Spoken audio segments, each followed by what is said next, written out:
Assalamualaikum warahmatullahi wabarakatuh. Good morning everybody. Let me introduce our team.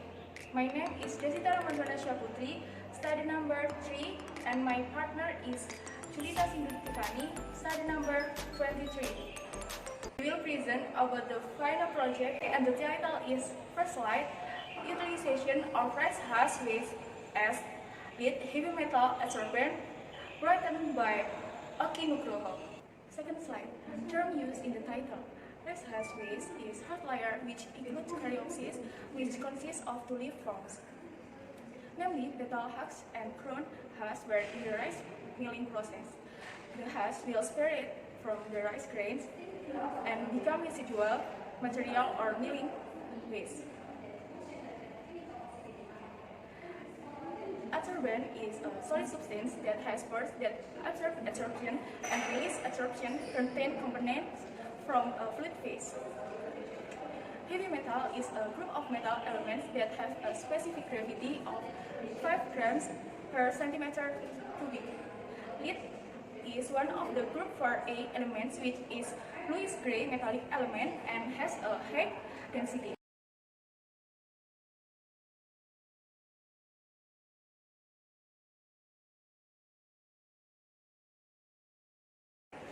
Third slide, background.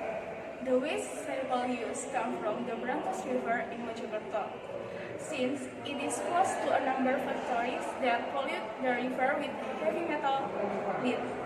The Brantas River runs to the Madura Strait from Malang, Blitar, Tulungagung, Kediri, Jombang, and Mojokerto. Agriculture, families, and industry all use the Brantas River. Several industries surround the Brantas River as it flows through the Mojokerto area, including a ceramic plant in Kanimulyo village, a plastic factory in Belong Besuk village, a sugar factory, and a pig manufacturer in the Kedek village, all of which dump their trash into the river. In Padangan village, there is a massive waste dump located at the branching. From Jombang to Mojokerto, the Brantas River is flanked by highways that are bustling with motorized traffic. As a result of this circumstance, the quantity of lead heavy metal compounds in water bodies has increased. As a result, before being dumped into the seas, it must be treated to avoid polluting the ecosystem.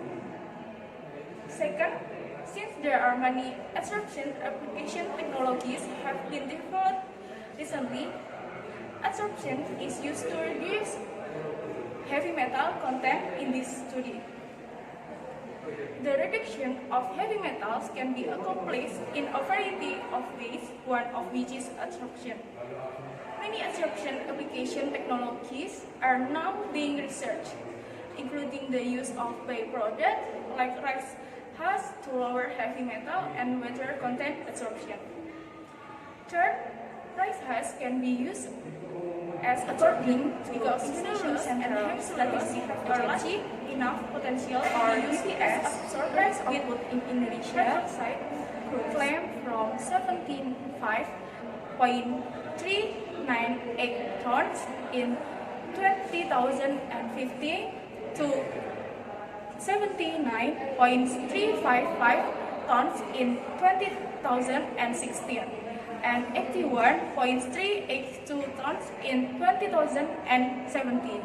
Meanwhile, rice mill products such as rice husk and straw have not been efficiently utilized because cellulose and hemicellulose have a great enough potential to be employed as an adsorbent with a burnt hydroxide group.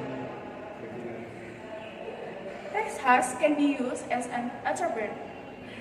Lead is one of the heavy metals that rice husk adsorbent may absorb. And the next slide, formulation of the problem. Based on the background mentioned above, the formulation of the problem that is going to be discussed are as mentioned below. The first question, how is the effect of contact temp on heavy metal lead? The second question, how does the type of activator affect the heavy metal lead? The third question, how is the effect of adsorbent mix on heavy metal lead? The fourth question, how is the effect of adsorbent size on heavy metal lead? Next slide, scope of the problems. The scope and limitation of the problem in this research are as follows. First, wastewater use is artificial wastewater containing lead metal. Second, the adsorbent use is rice husk activated carbon. Third, testing using Pb Institute of Polytechnic Surabaya Waste Laboratory or PPNS to make artificial waste and activated carbon of rice husk. Fourth, testing scanning electron microscope or 5 SEM of rice husk activated carbon using the Energy and Environmental Laboratory of Institute of Technology 10 November.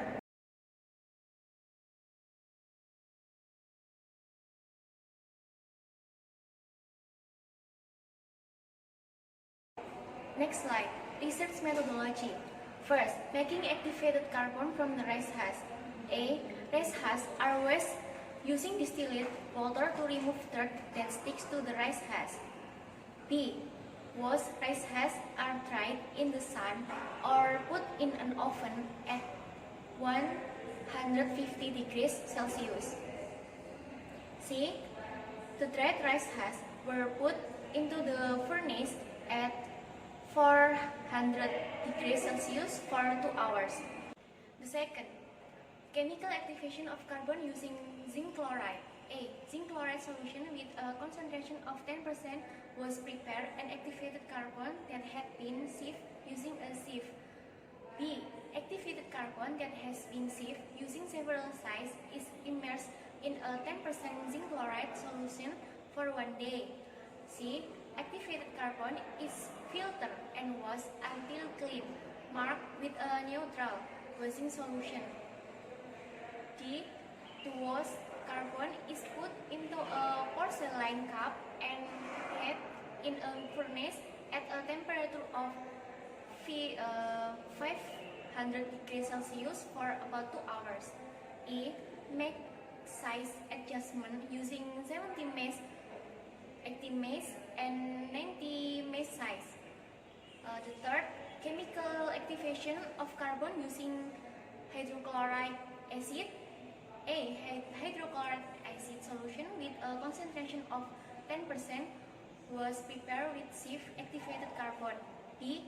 Activated carbon that has been sieved using several sizes is immersed in a 10% hydrochloric acid solution for 1 day.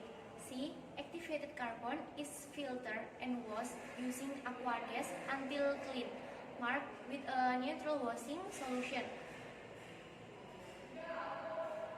D. To wash activated carbon was put into a porcelain dish and dried in an oven at a temperature of 500 degrees Celsius for about 2 hours. Third, chemical activation of carbon using hydrochloric acid. A. Hydrochloric acid solution with a concentration of 10% was prepared with sieve activated carbon.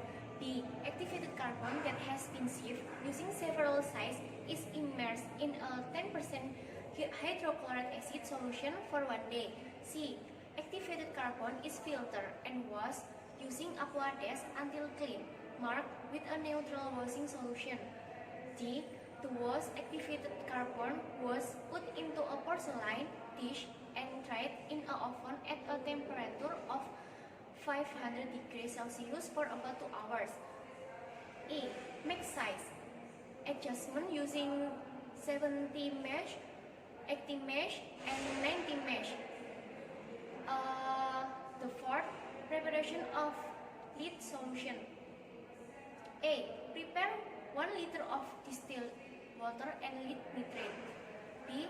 Weighing 0.01944 grams of lead nitrate using an analytical balance and dissolve in 1 liter of aqua dash to get a concentration of 12.16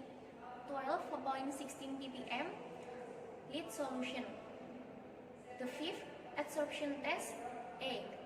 100 ml of lead nitrate solution was put into a glass beaker. B. The adsorbent mass was weighed according to the variable weight and then put into a glass beaker containing lead nitrate solution with particle size of 70 mesh, 80 mesh, and 90 mesh. C. The adsorbent from the lead nitrate solution was stirred using a magnetic stirrer with a span of 35 minutes, 75 minutes, and 515 minutes. D. After that, the next slide presents the goal of the study is to acquire the results of the adsorption process of rice husk activated carbon with lead heavy waste by contacting activated carbon of various size with lead metal waste and stirring with a magnetic stirrer at specific time intervals with an initial concentration of 12.16 ppm. This mixing was done at a speed of 250 rpm. The purpose of stirring is to allow the activated charcoal particles to make contact with the adsorption chemical. The reduction in heavy metal level of lead is influenced by contact time. The smaller the heavy metal content, the longer the contact time. 115 minutes from 35 minutes and 75 minutes with a drop of 91.36% with 10% hydrochloride acid activation and 92.47% with 10% zinc chloride activation is a good time to reduce the content of waste heavy metal lead. The type of activated carbon activation has an impact on the reduction of lead levels in heavy metals. The chemical activation of rice husk activated carbon can dissolve tar and inorganic minerals. According to the finding, the best kind of activation for heavy metal lead was adsorbent is zinc chloride 10% activation, which yields 92.47%, while activation with 10% hydrochloride acid yields 91.34%, so that the reduction results are superior. 10% zinc chloride activation is used. The group of the adsorbent influence the reduction of lead heavy metal levels. The number of particles and surface area of the rice husk are proportional to the increase in the mass of the adsorbent utilized. The best findings were 1.5 gram from 1 gram and 0.5 gram of 92.47% activation with 10% zinc chloride and 91.36% activation with 10% hydrochloride acid. The adsorbent size has an impact on the lowering of lead heavy metal levels. The carbon surface area increased as the adsorbent size decreased. The greatest outcomes were 19 mesh from 17 mesh and 80 mesh, which was 92.47% for zinc chloride activation and 91.36% for 10% hydrochloric acid activation according to the research. The next slide, conclusion of this research. First, the length of contact time has an impact on the reduction of heavy metal level in lead. Second, the kind of activation has an effect on the reduction of heavy metal levels of lead. The best activation is 10% zinc chloride. Third, 1.5 gram increase in adsorbent mass influence the reduction of lead heavy metal levels. Fourth, the smaller the adsorbent, the greater the percent decrease in lead heavy metal content. The next slide is about advantage. First, the use of alternative adsorbents derived from nature has good adsorption capabilities are also more economical. Second, this is due to the nature of rice husk, which are low in nutritional value, resistant to weathering, have a high ash content, abrasive, resemble wood, and have a fairly high carbon content. Thank you for your attention. Wassalamualaikum warahmatullahi wabarakatuh.